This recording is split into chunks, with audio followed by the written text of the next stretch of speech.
ఈ global economy బూమ్లో job సీకర్స్కి పర్టికులర్గా ఈ ఇన్వెస్ట్మెంట్ బ్యాంకింగ్ ఫండ్ అకౌంటింగ్లో ఆపర్చునిటీస్ ఎలా ఉండబోతున్నాయి? అన్న కొద్దిగా డీటెయిల్డ్కి వెళ్దాం. 1980s ఆర్ 1990sలో ఇండియాకి బీపీఓస్ వచ్చాయి, లేదా సాఫ్ట్వేర్ కంపెనీస్ వచ్చాయి యూఎస్ నుంచి ఆర్ యూకే నుంచి. ఎందుకు వచ్చారా అంటే చీప్ లేబర్ అని, సింపుల్గా చెప్పాలంటే.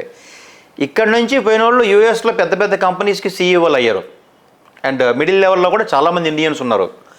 ఇప్పుడు వాళ్ళేం డిసైడ్ అయ్యారంటే, ఎంతమందిని ఇండియా నుంచి తీసుకొచ్చి యూఎస్లో కూర్చోబెట్టే బదులు ఇండియాకి షిఫ్ట్ చేస్తే నాలెడ్జ్ బేస్ని టాప్ లెవెల్ మేనేజ్మెంట్ నుంచి మిడిల్ లెవెల్ మేనేజ్మెంట్ మొత్తం ఇండియా నుంచి స్టార్ట్ చేస్తే, ఇప్పుడు చాలా కంపెనీస్కి యూఎస్లో బిగ్గెస్ట్ ఆఫీస్ కాదు, హైదరాబాద్లో ఉంది. గూగుల్ ఈ స్టార్టింగ్, అమెజాన్ ఈ starting, biggest GCC in Hyderabad.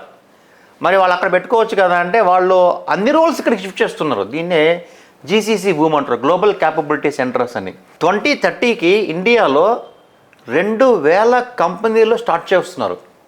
ఎవరంటే వీళ్ళందరూ గ్లోబల్ కంపెనీస్. ఇంతకు ముందు వరకు ఏంటంటే ఇన్ఫోసిస్ ఉండేది, వీడికి ఒక 1000 క్లయింట్లు ఉండేవాళ్ళు యూఎస్లో.